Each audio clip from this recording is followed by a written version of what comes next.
Bismillahirrahmanirrahim. Assalamualaikum warahmatullahi wabarakatuh. Waalaikumsalam. Pendengar Radio Rasil di mana saja berada, alhamdulillah kita masih diberi kesempatan oleh Allah untuk berjumpa kali ini untuk berbagi informasi insya Allah tentang Pusat Informasi Sahabat Anak berbasis Konvensi Hak Anak. Apa sesungguhnya Pusat Informasi Sahabat Anak itu? Adalah fasilitas yang disediakan oleh pemerintah dan bisa saja juga disediakan oleh masyarakat, di mana di sana ada tersedia informasi yang terintegrasi yang dibutuhkan oleh anak-anak.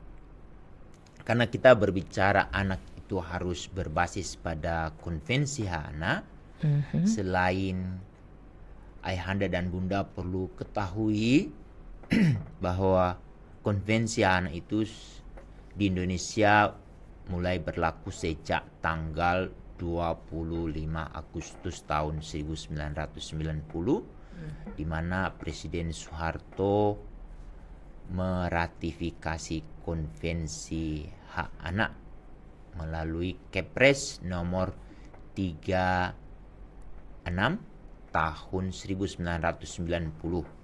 Lalu kemudian kalau di Indonesia itu banyak peraturan, tapi kita fokus dulu di dalam Konvensi Hak Anak.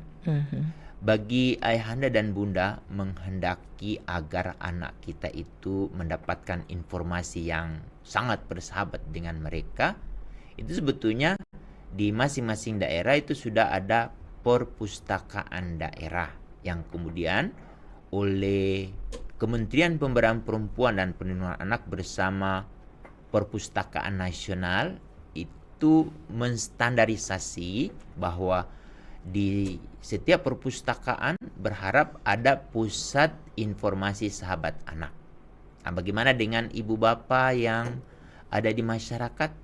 Nah, kalau boleh pusat informasi sahabat anak itu juga, kalau boleh nih, Bunda Nuning, itu dikembangkan oleh setiap ayah dan ibu di rumah masing-masing. Iya. Dan bagi RT atau RW, kalau boleh ada pojok baca yang ada di tempat kita masing-masing, atau di kelurahan, atau di sekolah, atau di masjid, atau di tempat-tempat di mana anak-anak itu tertarik untuk membaca. Coba sediakan pusat informasi sahabat anak di sana. Melalui fasilitas pusat informasi sahabat anak ini, insya Allah anak-anak itu dengan mudah mendapatkan informasi yang terkait dengan kelangsungan hidup dia, tumbuh dan berkembang dia. Tapi ini yang perlu ayahanda dan bunda miliki pengetahuan dasar terkait dengan berbasis Konvensi Hak Anak itu. Pertama, kita perlu mengetahui asas-asas di dalam memfilter berbagai informasi yang akan kita sediakan sehingga anak-anak itu mudah terakses. Ini sebetulnya sangat berbeda dengan media literasi ya Bunda Nuning, tapi ini pusat informasi memang satu wadah yang memang disediakan baik oleh bapak ibu di rumah atau mereka yang menyelenggarakan perpustakaan. Pertama, harus berasas non diskriminasi. Nah, di sini kita sudah harus memastikan memilah informasi-informasi itu jangan sampai membuat pengguna atau yang mengakses itu merasa terdiskriminasi. Jadi ini menjadi catatan penting. Yang kedua adalah informasi yang kita sediakan itu memperhatikan kepentingan terbaik bagi anak. Untuk itu Bunda Nuning, bagaimana caranya bagi mereka yang menyediakan fasilitas itu selalu memperhatikan kepentingan terbaik bagi anak. Sebelum kita memberikan informasi itu kepada anak, itu kita harus pastikan sumber informasi ini berasal dari mana. Berarti mereka yang membuat informasi itu yang kita harus telusuri. Misalnya informasi terkait dengan beasiswa. Kita harus tahu siapa yang menyebarkan ini dan dari mana beasiswanya. Itu harus kita telusuri benar-benar. Jangan sampai pada ujung-ujungnya itu yang kemudian merugikan anak. Iya. Menjadi penting. Lalu yang asas ketiga ini harus memperhatikan kelangsungan hidup anak, tumbuh dan berkembang. Terkait dengan pertumbuhan dan perkembangan anak itu juga sangat tergantung Bunda Nuni dengan informasi. Misalnya terkait dengan pertumbuhan, memastikan apa yang boleh dan apa yang tidak boleh dimakan dan diminum oleh anak. Jadi si penyedia informasi terkait dengan hal itu juga harus menggali. Iya. Jangan sampai sekarang ini anak-anak sudah banyak sudah yang menjadi korban dari minuman-minuman yang mereka tidak ketahui. Ini sebetulnya kalau ayahanda dan bunda mendalami, coba ambil di gadget itu supaya kita lebih yakin lagi bagaimana kita memberikan informasi kepada anak kita lebih optimal. Coba buka peraturan pemerintah nomor 28 tahun 2024 tentang pelaksanaan Undang-Undang nomor 17 tahun 2023 tentang kesehatan. Di sana itu detail Bunda Nuning. Informasi apa yang terkait dengan tumbuh anak itu ada di sana. Lalu perkembangan, asas perkembangan ini kita harus memastikan apa yang akan kita akseskan kepada anak. Kita harus tahu apakah ini lebih bernilai positif atau tidak. Sedangkan toh kita juga tidak secara utuh menggali informasi itu, akhirnya juga akan terakses kepada anak.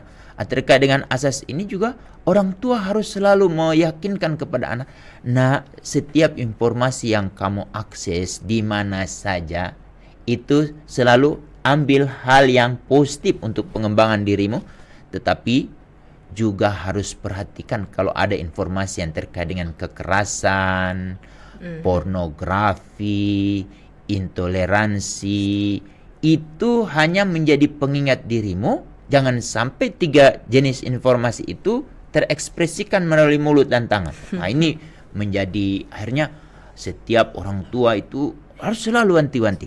Terakhir ini asas yang penting terkait dengan penyediaan pusat informasi sahabat anak ini, karena yang butuh informasi anak itu sendiri, kita harus tanya Bunda Nuning.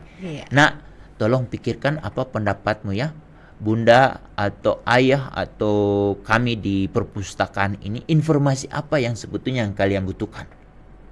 Apalagi dengan perkembangan zaman sekarang Bunda Nuning, dengan ada artificial intelligence, banyak tools yang dapat digunakan oleh anak-anak. Tetapi anak-anak jangan dilepaskan begitu saja. Itu harus berada di dalam jangkauan kita, di dalam bimbingan, di dalam dampingan, di dalam asuhan kita, sehingga mereka itu otomatis dapat memanfaatkan tools yang ada itu demi kemaslahatan diri dia. Apalagi sekarang benar-benar gampang sekali kita akan dapat informasi. Tapi jangan biarkan anak-anak itu berjalan sendiri. Untuk apa? Kalau anak-anak itu mendapatkan informasi yang positif, insya Allah itu akan terlihat dari saat dia berekspresi. Kan setiap anak itu bebas berekspresi. Tetapi yang kita harus garis bawahi ayahanda dan bunda di rumah, kalau ada kata bebas, itu sebetulnya ada batas. Bebas terbatas. Terbatas. Karena dimanapun. Apa batasannya? Bebasnya apa? Bebasnya itu apa yang keluar dari mulut anak itu tidak menyakiti orang lain. Itu bebas. Lalu kemudian tidak membuat keresahan, kemudian tidak membuat kekacauan. Nah, itu kalau kita membuat orang tersinggung atau membuat keresahan atau mengganggu keamanan, itu kita akan berhadapan dengan Undang-Undang Nomor 1 Tahun 2024 tentang Undang-Undang ITE yang perubahan kesekian kali. Ini terbaru itu Undang-Undang Nomor 1 Tahun 2024. Coba ya Anda dan Bunda sekali-sekali ambil itu undang-undang, baca dong ya, supaya kita sama-sama punya pengetahuan dasar sehingga pada saat kita berdiskusi. Berekspresi itu Bunda Nuning tergantung apa? Pertama sekali itu sangat ditentukan oleh apa yang dibaca oleh anak. Bacaan anak-anak itu didapat dari mana? Minimal itu disediakan oleh orang tua. Dari rumah berarti. Dari rumah. Atau kalau di pemerintah, di perpustakaan. Ya, pastikan bacaan-bacaan yang kita kita kumpulkan itu sudah terfilter. Nah, ini menjadi penting. Karena dengan apa yang mereka baca, itu yang kemudian pada suatu waktu tidak ada orang yang dapat membatasi apa yang keluar dari mulut atau tangan dari seorang anak. Nah, itu sangat ditentukan atau dipengaruhi oleh orang-orang yang ada di sekitar anak. Itu yang pertama, bacaan anak-anak. Bacaan itu bukan hanya dari buku, dari internet, dari gadget, dari banyak hal. Itu yang harus kita pastikan, bacaannya. Lalu yang kedua, sangat ditentukan oleh bagaimana kita mengasah hati nurani dari si anak. Anak itu memang oleh Allah sudah diberikan hati nurani sebagai hakim tertinggi pada diri setiap manusia yang dapat membedakan ini baik dan ini yang kurang menyenangkan orang lain. Tetapi nikmat yang diberikan oleh Allah itu kalau tidak dirawat oleh orang tua, akhirnya juga akan tersalahgunakan. Jadi kalau kita lihat ada anak, kok apa-apa anak ini selalu mempertimbangkan apa yang dia baca, apa yang dia akses, itu kita harus bersyukur anak itu masih tetap terjaga hati nurani dia. Tapi kalau sebaliknya, itu berarti tergantung cerminnya Bunda Nuning. Kalau cerminan orang tuanya tidak selalu menjaga, apalagi Bunda Nuning, kita tinggal di Indonesia ini diatur oleh Pancasila. Pancasila di Indonesia ini masih berapa sila Bunda Nuning? Masih tetap 5. Masih tetap 5. Tapi coba fakta kita lihat. Coba ayahanda dan bunda di rumah, coba cek apakah sila ketuhanan masih terpraktikkan tidak dengan optimal di kehidupan keseharian ayahanda dan bunda, sehingga bisa diikuti oleh anak-anak kita sebagai teladan. Kedua, kemanusiaan. Apakah kita sering marah-marah? Nah, itu juga. Apakah kita sering berkata kepada anak kita, gitu aja tidak tahu? Itu berarti kita telah merendahkan kemanusiaan. Kemudian persatuan. Apa-apa selalu menjaga kedamaian antara suami istri supaya si anak itu dapat mengikuti. Ibu aku selalu apa-apa dengan baik-baik, malah saya suka marah-marah, kan tidak boleh. Itu menjadi penting. Kemudian sila keempat, musyawarah. Apa-apa itu dimusyawarain. Bunda, boleh nggak aku punya buku ini? Coba kita diskusi dulu. Ayah hari ini pendapatannya masih terbatas karena sedang mengalami masalah. Untuk itu, jadi tunda dulu. Tunda dulu. Boleh nggak? Mulai kapan itu? Coba minggu depan nabung gitu. Itu kan musyawarah.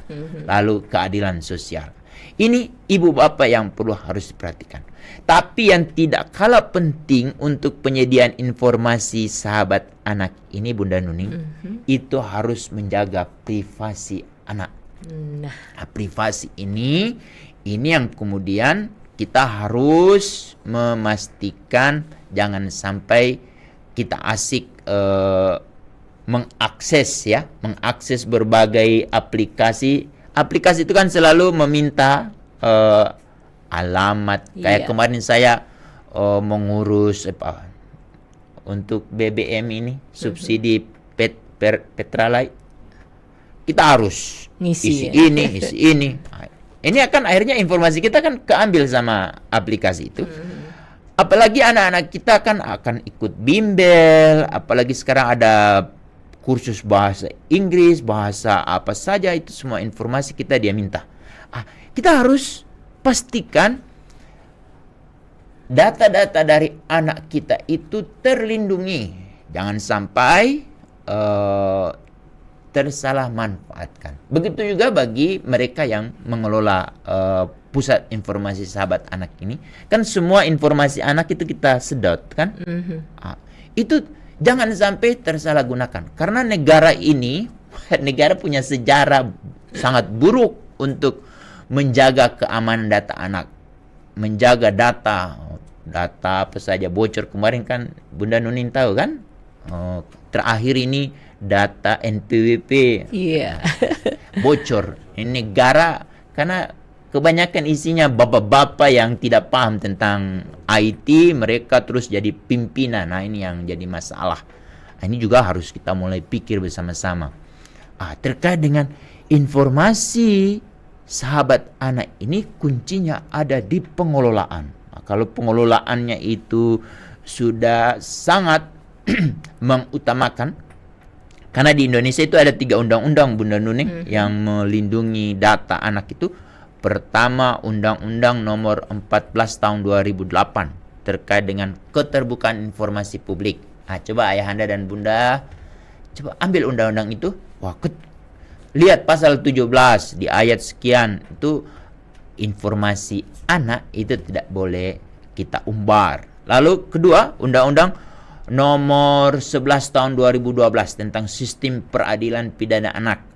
Itu menyangkut data korban, data saksi, data pelaku anak sebagai pelaku tindak pidana. Itu tidak boleh diumbar. Kemudian yang terakhir, ini undang-undang belum terimplementasi Bunda Nuning. Baru sekali. Ayahanda dan Bunda coba cari Undang-Undang Nomor 27 Tahun 2022 tentang pelindungan data pribadi. Kalau kita udah paham terkait dengan ini, insya Allah kalau ibu bapak yang akan menyediakan pusat informasi sahabat anak untuk anaknya masing-masing, atau ibu bapak yang ada di perpustakaan daerah, perpustakaan kecamatan, perpustakaan desa, atau perpustakaan di RW, ini kalau boleh harus menguasai undang-undang itu, baca, paham, supaya anak-anak tidak akan terugikan. Ini yang terakhir Bunda Nuning. Ini yang tidak kalah penting dalam pengembangan pusat informasi sahabat anak itu, yaitu terkait dengan penyediaan informasi yang layak anak. Apa saja informasi yang layak anak itu? Sebetulnya itu didasari pada melek digital. Melek digital itu sebetulnya perannya ada di orang tua bersama anak berdiskusi. Antara lain, kalau kita mau nonton sinetron itu Bunda Nuning, pasti kita akan tahu siapa penulis skenario. Penulis skenario itu kan ada title-nya itu kan selalu dikasih tahu itu. Itu coba kita telusuri siapa sebetulnya penulis itu. Karena apa yang kita tonton itu sangat dipengaruhi oleh pengalaman si penulis. Kalau dia punya pengalaman mengalami kekerasan, ya itu akan tampil hal-hal yang keras atau kekerasan. Yang pertama itu harus didiskusikan dengan anak Bunda Nuning. Coba ambil Google, ketik, ini siapa ya penulis buku ini? Kita tahu siapa penulis bukunya. Anak kan tahu. Siapa ya yang menjadi pemainnya? Pemain nggak usah. Itu yang penting. Penulis dulu. Lalu kemudian siapa ya, kalau aplikasi siapa ya programmernya? Oh. Kita harus tahu itu siapa programmernya, karena akan ketahuan apa saja yang aplikasi yang muncul, misalnya kayak game tuh ada yang kekerasan atau apa, sangat tergantung dari si programmernya. Lalu yang kedua, siapa pemilik perusahaan, owner, pemilik, siapa dia? Kalau ownernya, ini dia hanya ujung-ujungnya mencari duit, keuntungan, kita udah tahu, berarti segala sesuatu yang terkait dengan informasi yang dia berikan itu menghalalkan semua cara, karena dia pengen cari keuntungan. Kuncinya ada di orang tua, kuncinya ada di anak. Jangan disalah-salahkan pemerintah ya membiarkan ini semua. Ya pemerintah juga di sana otaknya juga mau cari untung, ya dia harus pastikan kuncinya ada di orang tua, jangan saling menyalahkan orang lain. Kan yang punya anak siapa, Bunda Nuning? Kita. Bapak Ibu kan yang mendengar siaran ini. Semoga ada yang mau bertanya nih, supaya kita bisa jawab ya. Lalu yang ketiga, siapa investornya? Kita harus tahu itu, Bunda Nuning. Ada investor kayak sekarang ini, produk-produk yang diboikot untuk kasus yang mendukung perang di Gaza itu kan, kita tahu siapa investor. Ini pengetahuan seperti ini yang kemudian menjadi bahan diskusi antara anak dan orang tua. Jangan bilang lagi ke kami nih yang ada di studio, kapan Pak ada waktu untuk membuat anak ada waktu? Lalu bagaimana untuk mendampingi, membimbing anak, masa tidak ada waktu?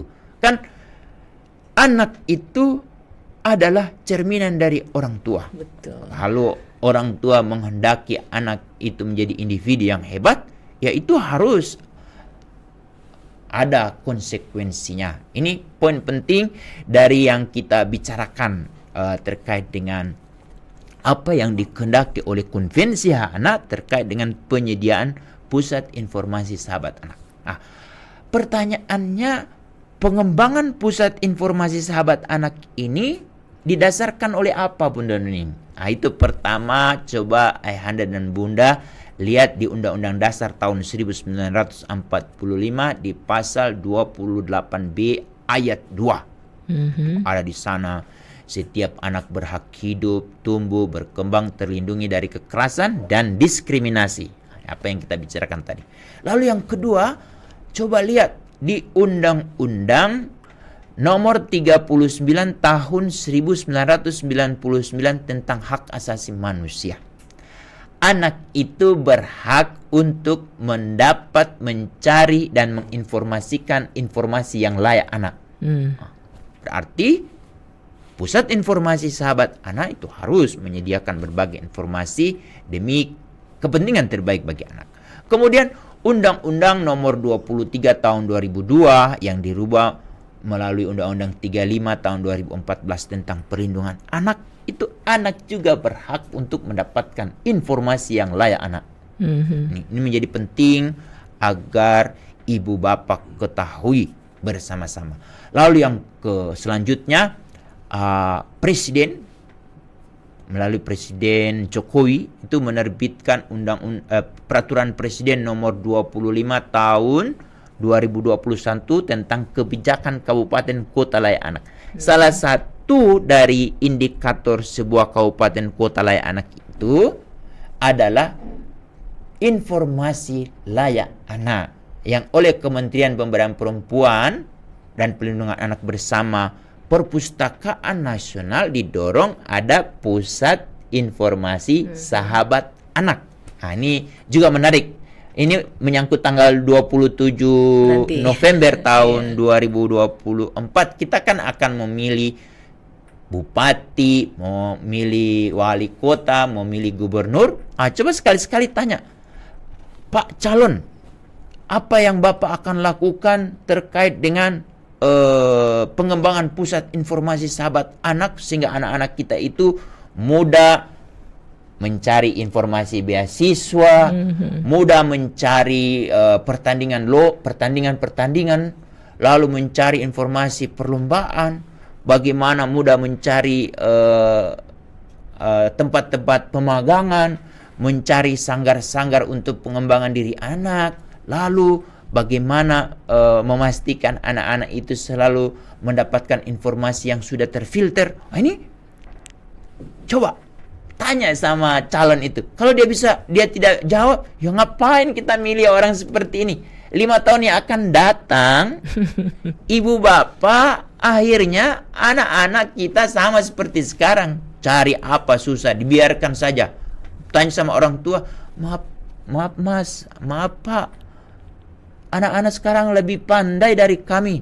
Itu jawaban orang yang sangat menyedihkan dari sisi orang untuk pendampingan anak. Ini menjadi penting nih, kita harus pilih bupati atau pilih wali kota, pilih gubernur yang memprioritaskan anak, terutama dari perspektif tadi, penyediaan informasi layak anak. Sekarang Bunda Nuning, akses gambar pornografi, mudah intoleransi, sekali. sama kekerasan itu sangat mudah karena pejabat-pejabat yang diberi kewenangan oleh negara adalah mereka tidak amanah. Apalagi ini calon bupati, wali kota, orang-orang yang yang penting saya sudah kasih sembako, udah jadi masalah.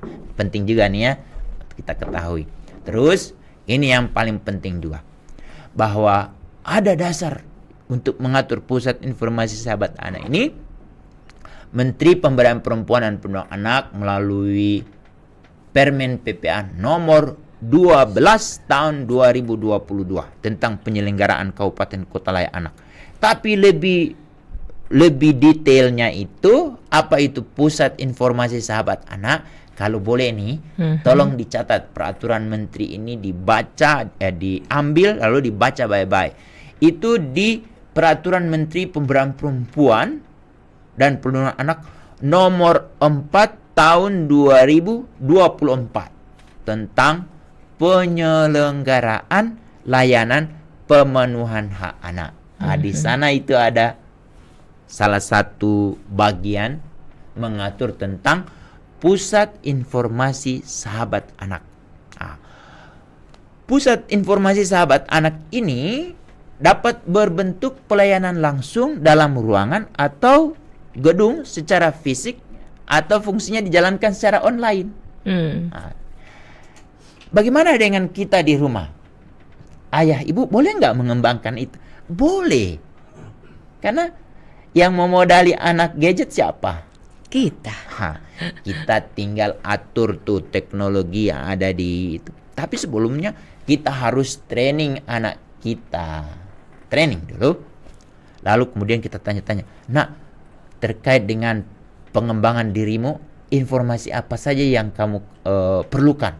Pancing ya? Pancing. Bunda, boleh nggak aku dapat informasi jenis-jenis game yang baik dan game-game yang perlu hindari? Boleh. Cari tuh deh, 1 poin tuh.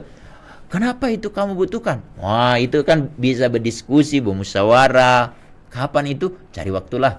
Lalu kemudian, Bu, boleh nggak aku itu kalau buat PR gampang sekali terakses dengan contoh-contoh, misalnya jenis-jenis channel YouTube atau TikTok. Sekarang kan udah banyak benar-benar itu. Betul. Ada orang-orang, ada dosen udah pensiun, dia karena tidak mau pikun, dia buka itu kelas TikTok. Isinya begitu ya. Banyak membantu. itunya, penggemarnya. Karena dia menjelaskan rumus-rumus matematika kalau di sekolah oleh anak-anak itu susah sekali. Sama beliau, kok gampang dibikin banget mudah, ya. Iya. Ini menjadi penting. Itu siapa yang harus mencari itu? Orang tua, tapi lewat tanya sama anak. Supaya anak itu tidak langsung, wah Bunda, ini kok gambar aneh ya? Kok nggak ada pakai baju? Ini jadi menarik untuk didiskusikan. Jadi, Bunda, aku pingin boleh nggak ikut Olimpiade Matematik? Bagaimana caranya? Si Bunda itu menyiapkan. Si ayah, ayo kita diskusi bersama-sama. Di kelas mana orang tua yang memiliki pengetahuan? Sebetulnya setiap orang tua itu kan pingin untuk anaknya itu muda, mampu. Bunda, boleh nggak aku bantu teman aku? Karena teman aku itu udah tidak ada ayahnya, tidak ada ibunya, tapi dia pingin tahu tentang banyak hal. Boleh nggak kita identifikasi itu jadi bagian aku, supaya aku dapat informasi, aku bisa bagi sama teman aku itu. Itu jadi materi-materi yang akan didiskusikan. Saya tidak akan membicarakan bagaimana perpustakaan daerah. Mereka sudah di training ya Bunda Nuning oleh tim yang... Tapi saya mau ajak bagaimana setiap rumah, setiap masjid itu punya takmir masjid yang ingin menyediakan pusat informasi sahabat anak. Sehingga Pak Tamir Masjid ini atau Pak RW, Pak RW, saya tidak punya uang, orang tuaku tidak punya uang untuk membiayai aku untuk sekolah. Ada nggak informasi beasiswa? Coba bayangkan tuh, lewat takmir masjid. Kalau takmir masjid menyediakan bisa menginformasikan informasi itu, wah, nak, ada nih di masjid kami ini punya juga untuk dari dana yang kami kumpul setiap hari, setiap Jumatan, itu untuk beasiswa kalian yang butuh untuk beli buku, bukan hanya untuk membiayai masjid. Wah, itu keren banget. Keren. Tapi kapan ya? Tergantung wali kota sama bupati sama orang-orang yang kita pilih ya. Nah, ini pusat informasi. Ini bagaimana dengan di mana nih Bunda Nuning? Hampir seluruh daerah punya kantor RW, tapi kantor RW-nya kosong sekali. Tidak ada itu. Kenapa kita tidak rubah itu jadi pusat informasi sahabat anak? Mudah-mudahan yang mendengar ini terinspirasi, terpersuasi untuk kemudian usul ke Pak RW untuk bikin kayak gitu. Keren banget. Usul ke takmir masjid. Tapi dimulai dari rumahnya dulu. Nah, jadi kalau dari rumah sudah punya kebiasaan, anak-anak kita itu sebetulnya mereka tidak miskin atau tidak tidak lemah ingatan, tapi yang mereka itu mengalami hambatan terkait dengan akses informasi. Informasi itu mahal Bunda Nuning dan perlu banget. Sangat. Kalau itu semua informasi itu sudah tersebar luas kan, tinggal kita kumpul-kumpul. Tapi kan kita harus tanya kepada yang mau informasi. Nah, dek, kakak, kalian mau butuh apa? Ini Bunda mau cari. Untuk itu menjadi penting. Tapi rumusnya yang tadi sudah kami sampaikan, harus pastikan. Ada 4 aspek kalau kita mau mengembangkan pusat informasi sahabat anak di tempat kita. Pertama, kalau boleh kita punya kebijakan. Kebijakan takmir masjid boleh. Kebijakan Pak RW yang punya pusat bacaan, atau di rumah. Adik-adik, ayah punya kebijakan loh. Kalau kalian mau dapat informasi, kalau boleh tanya dulu sama ayah, tanya dulu sama ibu. Kenapa harus begitu? Agar ayah dan ibu bisa membantu, mau memfasilitasi kamu. Misalnya itu ya, kebijakan. Lalu kebijakan yang lain, kebijakan penggunaan gadget. Di rumah ini, di musola ini, atau di masjid ini, nih, gadget itu hanya digunakan pada waktu-waktu tertentu. Kalau di masjid, otomatis tidak digunakan pada saat sedang azan atau sedang... Ini menjadi penting. Kalau di rumah, pada saat sedang makan atau sedang membantu ibu di dapur, membantu ayah di halaman rumah, itu menjadi penting. Kebijakan itu. Jadi di kebijakan itu juga kita tentukan informasi apa saja yang boleh dan informasi apa yang tetap harus diakses, tapi kita ambil pelajaran sebagai pengingat untuk kita agar tidak melakukan, terutama informasi kekerasan. Itu kita nonton informasi kekerasan, kita tahu bagaimana cara menghindar, bagaimana cara itu dia harus tahu tuh. Lalu kemudian kalau informasi pornografi, ini kayaknya tidak boleh. Apalagi kalau sudah kuat informasi dari ustadz ya, si ayahnya selalu berdalil pada ayat-ayat atau hadis-hadis yang disampaikan oleh ustadz. Ini semakin kuat nih. Lalu intoleransi, tidak boleh mengolok-olok orang lain atau mengejek. Apa dalilnya? Ada di Al-Quran. Ini semua jadi si ayah si ibu itu harus punya kebijakan. Itu yang pertama. Kedua, SDM-nya. Nah, SDM-nya otomatis kuncinya ada di ayah bunda sendiri dan ibu yang berpengetahuan. Begitu juga dengan di takmir masjid kan, harus berpengetahuan. Informasi apa ya buku yang layak ini untuk anak-anak kita, informasi apa ya untuk pengembangan karir, bakat, minat anak-anak ini, sehingga anak-anak kita di sini ini dia akan ada anak-anak yang juara, yang kemudian dia memenangkan medali emas di Olimpiade. Bisa saja itu, tergantung dari kita. Ini penting juga. Kemudian persyaratan pengelolaan kan harus terdia, harus ada SOP juga ya. Bagaimana, Bu, boleh nggak saya pinjam gadget ibu, saya mau cari ini? Oh boleh, dengan kontrol dari handphone ibunya. Kalau udah bisa dikunci tuh. Sekarang sudah setiap handphone ibu itu mampu mengunci handphone anak kita. Dengan catatan, yang membeli handphone siapa? Ayah ibu kan. Kontrolnya siapa? Ayah ibu. Kita bisa mematikan dari jarak jauh. Dia di sekolah juga kita bisa tahu. Itu semua tergantung dari ayah anda dan bunda. Kalau ada kasus sekarang ini yang menyalahgunakan informasi, itu cerminan orang tuanya, cerminan gurunya, cerminan wali kota bupatinya ya.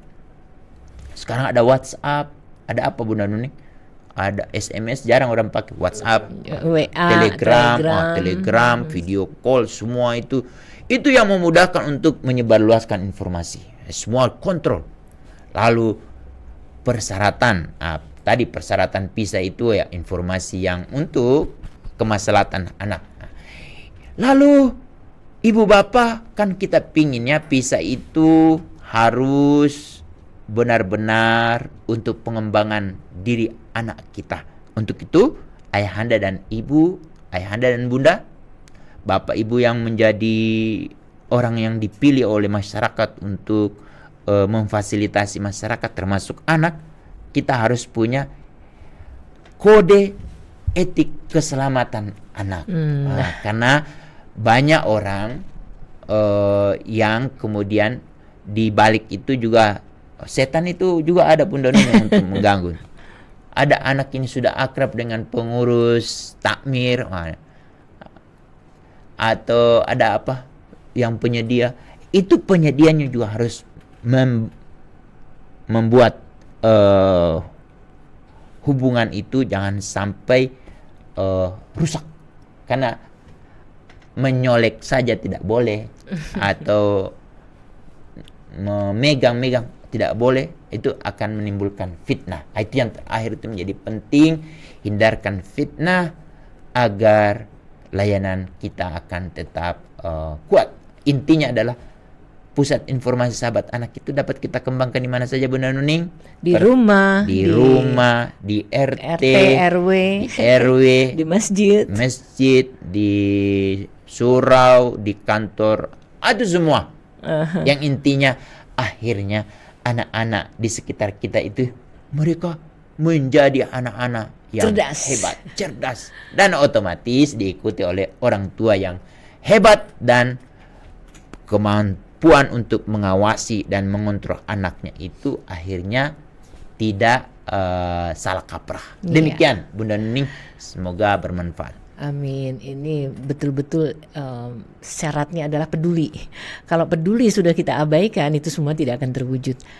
Kita tuh mepet banget dengan waktu nih Pak Hamid dan juga Ikhwan Akhwat. Langsung ke pertanyaan dari Pak Budi. Pertanyaannya terkait dengan kalau seandainya seperti yang dibahas, calon yang kita pilih semuanya nyaris tidak peduli dengan apa yang kita bahas ini, mau pilih kotak kosong nih. Masa iya sih nggak peduli? Mudah-mudahan sih ya. Gimana jawabannya? Jawabannya Bapak harus ambil wudhu lalu sholat 2 rakaat untuk menentukan pilihan. Tapi kalau Bapak Ibu udah tahu informasi seperti ini, kan ada tim sukses. Bocorkan informasi ini ke tim sukses supaya pada suatu waktu ada orang bertanya, calon wali kota, bupati itu bisa menjawab dan itu akan membuat teringat-ingat. Jangan menjawab, jangan tanya saya gitu ya. Langsung. Gitu ya. Jadi penting. Jadi kitalah yang harus mendorong, memberikan masukan kepada siapapun dengan mengambil bagian itu, dan kita sudah mulai juga di rumah kita. Jadi cuma bicara dari rumah kita. Dari rumah dulu. Semua dari rumah dulu, karena kalau kita ingat buah jatuh tidak jauh dari pohonnya, semua karena kita. Oke, ini mungkin masih bisa satu pertanyaan yang terakhir. Kalau dari PP yang 25 tadi, saya dengar bahwa kabupaten kota layak anak itu punya informasi untuk anak-anak, baik tentang beasiswa atau perlombaan atau apa saja. Nah, ini bisa diklik di mana ya Mbak Nuning? Tolong dong tanyain.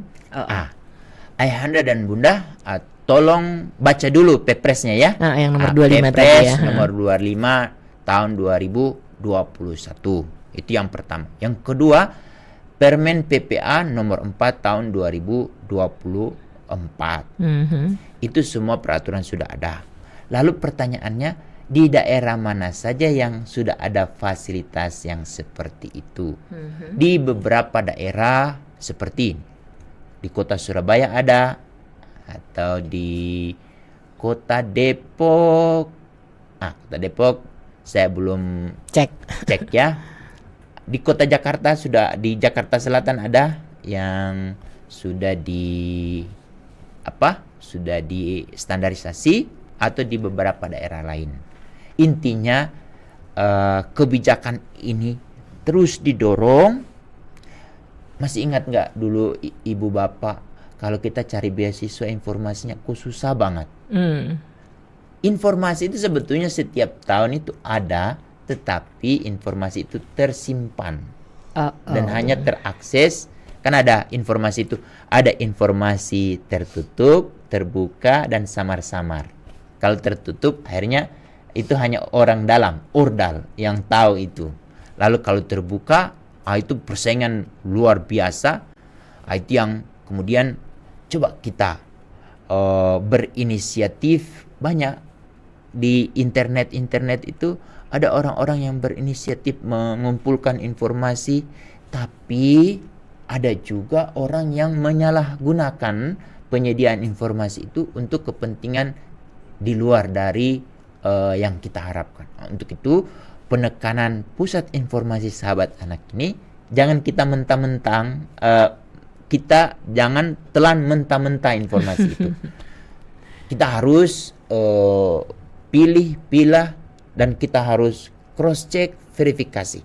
Dengan adanya pusat informasi sahabat anak, penekanannya itu semua informasi yang diakses oleh anak-anak kita itu sudah terfilter dan sudah terkoordinasi dengan OPD lain atau instansi terkait, agar jangan sampai muncul korban-korban yang menyalahgunakan informasi itu. Itu poin penting.